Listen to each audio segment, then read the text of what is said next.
Welcome back with me, LP Cruz, on the Freshman 15 podcast.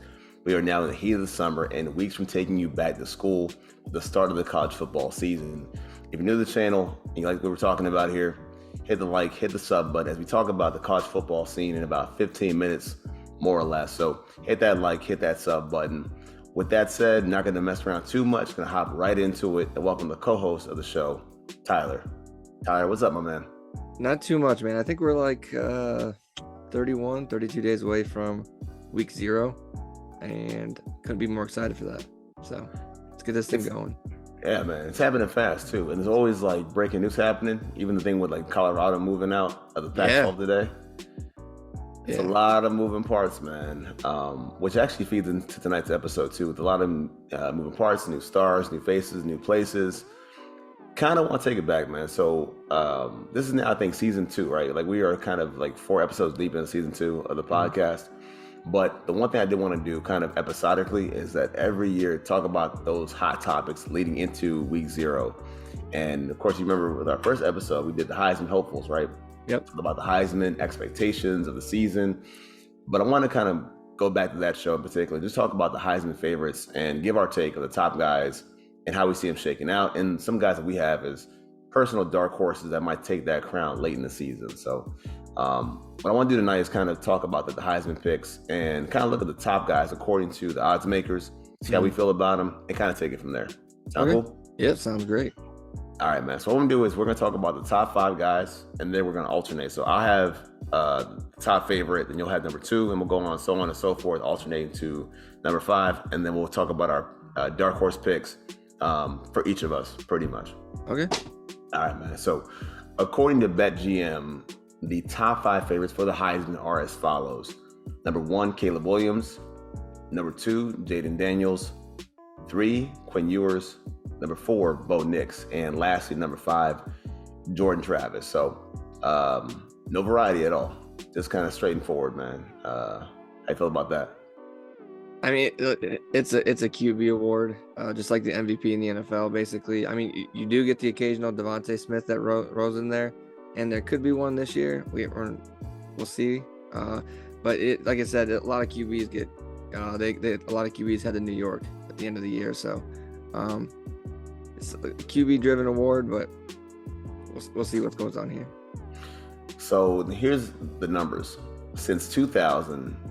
82% of the Heisman winners have been quarterbacks. Yep. And you mentioned Devontae Smith. The last running back, I believe, was Mark Ingram. Yeah, probably sounds about right. So, and of course, we don't have a defensive player since Charles Woodson back in, I think, 96 or 97. So pretty much it's a quarterback or nothing award, which, hey, look, they make the sport go all together, so it makes perfect sense. So I'm kind of going to springboard off of that. So number 1, Caleb Williams. So I'll give you my thoughts so far. He is the top guy to win the award for a second year. He won the Heisman last year. And I think it's how he got there to begin with. First, he transfers from Oklahoma, following Lincoln Riley to USC. And those that can remember, they weren't supposed to be that good that fast.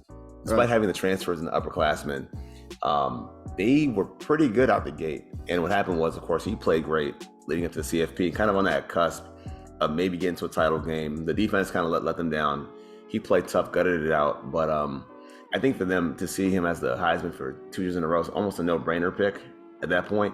And talking about Lincoln Riley, it's all he does is produce Heisman quarterbacks. You talk about Baker Mayfield, Kyler Murray, Caleb last year. It just makes all the sense in the world. Plus, coupled with that, weapons are back. You lose Addison, but you still have Brendan Rice, Mario Williams. I mean, he's primed to take the trophy case again, it seems like. Plus, you get those marquee games on the slate. As we talked about, Colorado against Deion Sanders, Notre Dame, and a lot of marquee games. So I'm going to side with Vegas on this one. And yeah, he's the number 1 top guy for the Heisman in my book. Yeah, and it's hard to win it back-to-back, even if he's a clear-cut favorite. Like, I see it's hard for voters to be like, yeah, let's give him to him back-to-back, because there hasn't been one since Archie Griffin. And you thought maybe, Johnny may have done it, Timmy Tebow may have done it, but it never came to fruition with those guys. So Caleb Williams, he could break that streak. But for number 2, Jaden Daniels, quarterback LSU. similar to Caleb Williams. He's a transfer. He came from Arizona State, comes to LSU with Brian Kelly, and last year he was one of those guys who had a couple really big games, the Alabama game, the Florida State game, and we get to see him again against Jordan Travis, the other Heisman on this list later. It's actually week 1, I believe. Week 1 they play, so fireworks right off the gate. We get to see 2 Heisman contenders right out the gate. But it's crazy because Brian Kelly, coming from Notre Dame, he instantly puts him in the position to succeed. He's got these big offensive linemen that Brian Kelly's known for, just like he did at Notre Dame. He's got the good tight end that Brian Kelly's known for at Notre Dame, and so you get another year in Denbrook's offense, and he brings back the weapons. Neighbors and Taylor. So Taylor's a tight end, Neighbors a wide receiver. But the funny thing is, I stress on this, the offensive lineman, because their offensive line is so good. Charles Turner he's a 5th-year senior.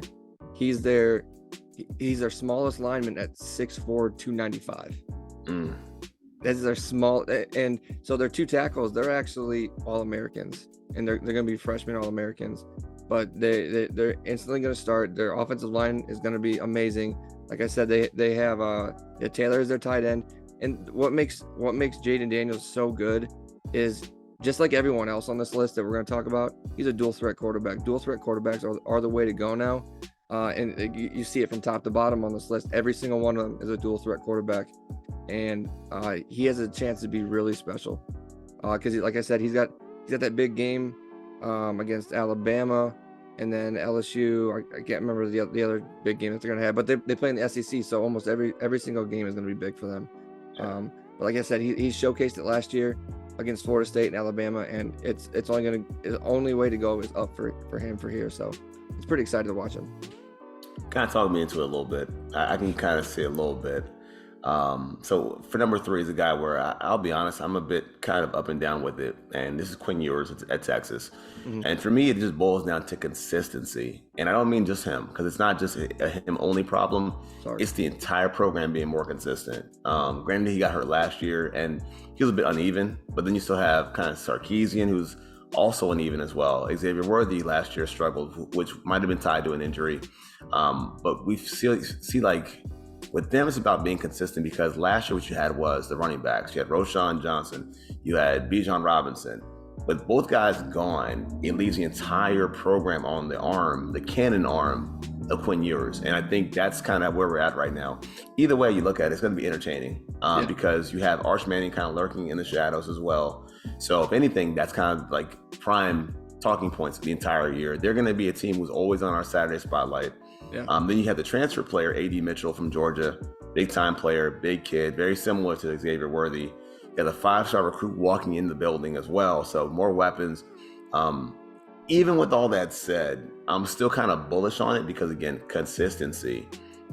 We talk about things in the spring, right? As far as his cognition, he's understanding better, he's seeing it better. I got to see it, period. I got to see him actually put it together, put the tools together, stay healthy. So for me, I'm kind of really 50-50. And to be honest with you, I'm more glass half empty than half full with Quinn Ewers. Yeah. And that's kind of how I feel about my next guy. Number 4 is Bo Nix. I'm not going to be here to hate on Bo Nix, but he gets hurt last year. He decides he's coming back for this year. Everyone knows that he transferred from Auburn and he plays for Oregon now, but it seems like he's been in college football forever. People say he's been in for like 18 years. He's like Van Wilder, but he's only 23 years old, which is pretty crazy.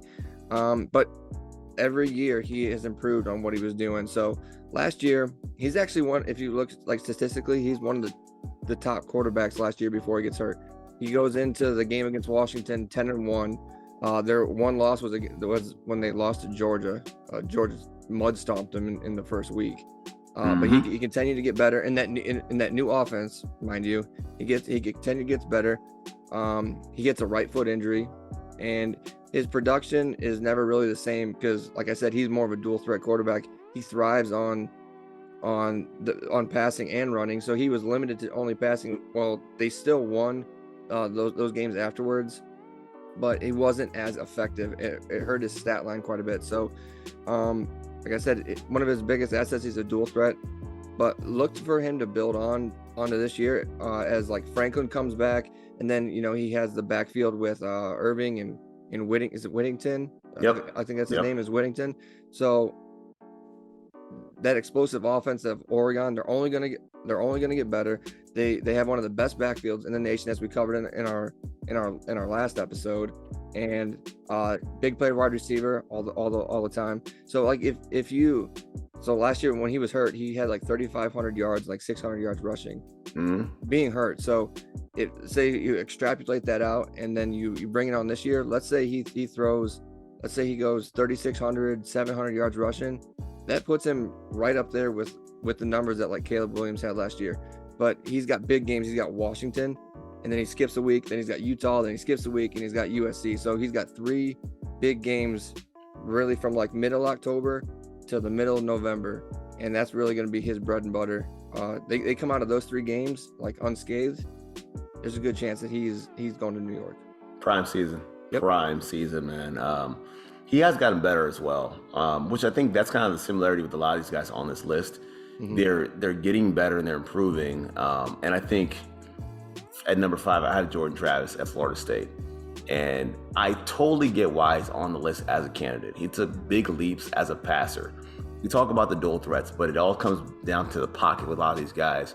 And let's not get it twisted. He's still a dual threat, very mobile as well. But throwing the ball with him is where it really counts the most. And his improvement is tangible. So last year, he had 24 touchdowns and just 5 interceptions. By the way, the 5 picks is a career best, meaning a season low for his career. Mm-hmm. And considering he threw the ball almost twice as much as his most passing or most attempts in the season. So he doubled his pass attempts, kept being efficient on top of that. And you look at this the statistic, 9.1 yards per attempt. Probably the most improved player in the ACC. So I'm giving him his kudos. However, there's a but here. This is Pierce. He disappears. That's one thing too. And I think even we're talking about Heisman's and really putting on for the fans as well, and putting on for the voters, is that I think there's guys in the ACC that can put up flashier numbers and take that steak off his plate. I think there's guys that can do it. Let's talk about Drake May, for example. Drake May's going to have the big game numbers with Mac Brown, no question. Even Riley Leonard at Duke is a possibility as well, to put up some stats and numbers. Mm-hmm. But I do have to acknowledge he's got a great target that came back with the mammoth-sized Johnny Wilson, 6'7", a tank at a wide receiver. And then you get also the transfer, Jaheim Bell from the Gamecocks. So there's a lot of help there for him to be better. I just think that other guys can put on, show out in big games. And I think that's kind of what we're looking at. I do think for him, I see where it can happen. I see the path to greatness. I do see it. I'm not going to lie to you. I see it.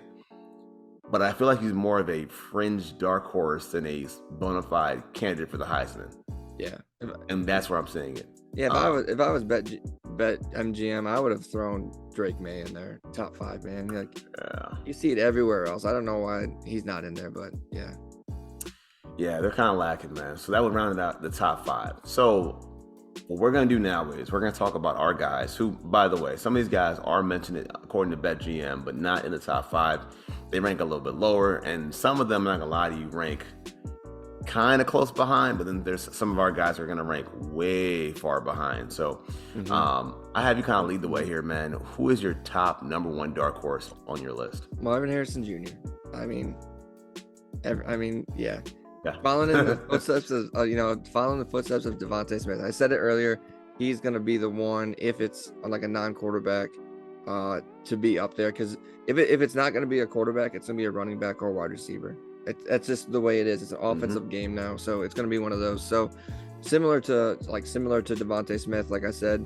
So last year he had 7 100-yard games, and his totals were 77 receptions, 1,264 yards, and 14 touchdowns. In comparison to Smith's Heisman year, who was 117, 1856, and 23. More target shares for Marvin Harrison Jr.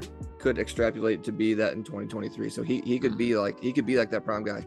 So assuming that there's no quarterback battle at Ohio State, let's say Kyle McCord is the starter. He was Marvin Harrison Jr.'s high school quarterback. So they played together. He's got the trust. Mm-hmm. They played together.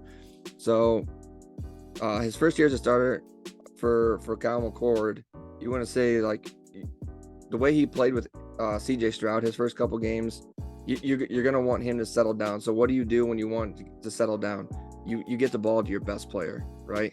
You're gonna get the ball to your best player, and Marvin Harrison Jr. It may be the best player in college football. I mean, did he go back with his inside foot to touch? Watch this as he's trying to go down, and this left foot kind of slips out, and then he goes touch. Oh my goodness!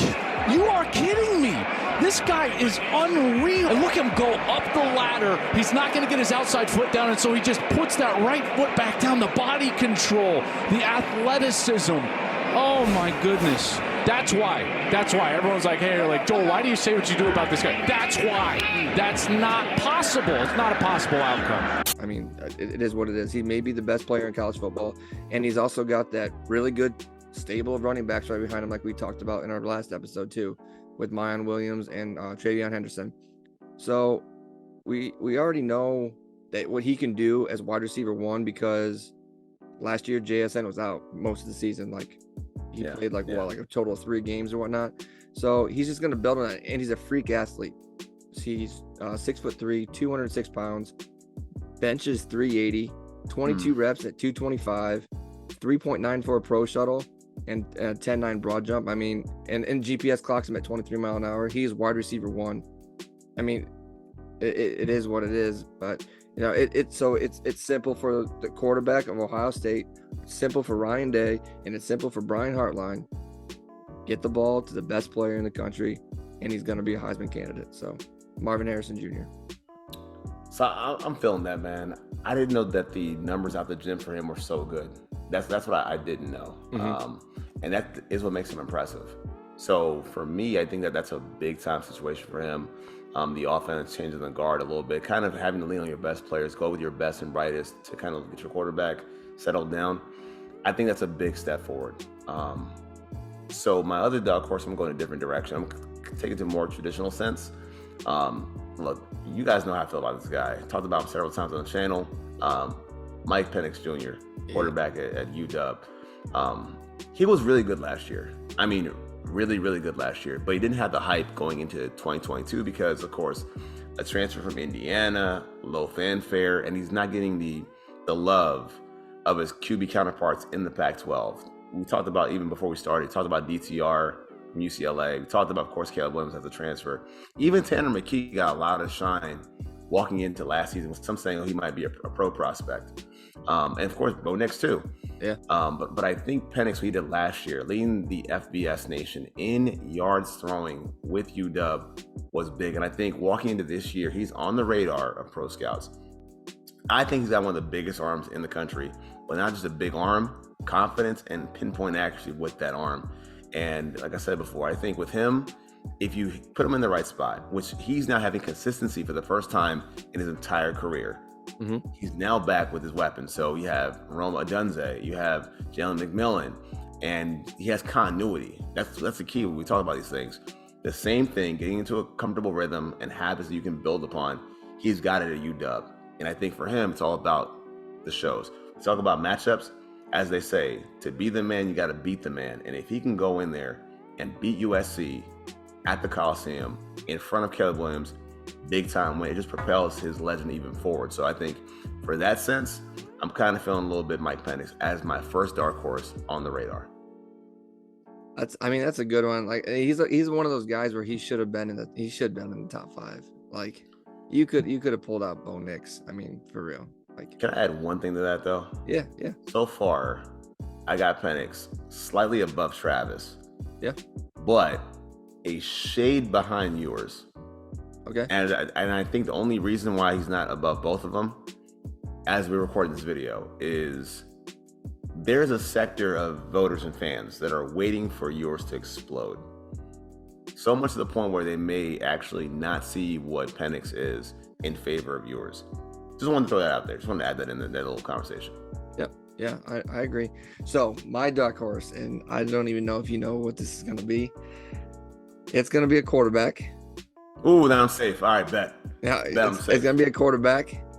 and it is Drew Aller from Penn State. Drew Aller from Penn State. Yep. Sean Clifford finally gone. Sean Clifford's at the bar really high. They went 10-2 last year at Penn State. He's been a very good quarterback for them. They have, just like every other team we talked about here, they have a good set of running backs. Yeah. But so for him, he has to play as advertised. He was one of the top quarterbacks coming into college in 2022, and he saw limited snaps last year. But he's 6'5", 242 pounds, and he's a pro-style quarterback. He plays a lot out of shotgun. So if you look at him, you're thinking like Josh Allen, Justin Herbert. That's what you're seeing out of him right here. So he played, like I said, he played limited snaps last year. He had a passer rating of 70.1, which is good for college. So in 10 games and clean up for 344 yards and no turnovers in 60 pass attempts with zero bad throw percentage, which is pretty crazy for a freshman right there. So his big hurdle, just with everyone else, is Ohio State and Michigan. Like you're playing in that East Division. So if you're gonna say, hey, I want to be in this, you're gonna have to beat one of those teams, if not both of them. Both of those teams have good defenses. Both of those teams are going to have Heisman candidates, because J.J. McCarthy probably will be, at some point in the season, a Heisman candidate. So will Blake Corum. So will be Donovan Edwards. And then, like I said, Ohio State, Kyle McCord might be up there if he's playing well. You got Marvin Harrison Jr., Travion Henderson. So the Big Ten is loaded. So he has to basically come out on top of the Big Ten for him to even have a chance at this. But it's probably one of the most talented teams that James Franklin has ever constructed on offense. They always have a good offensive line. They always have good running backs.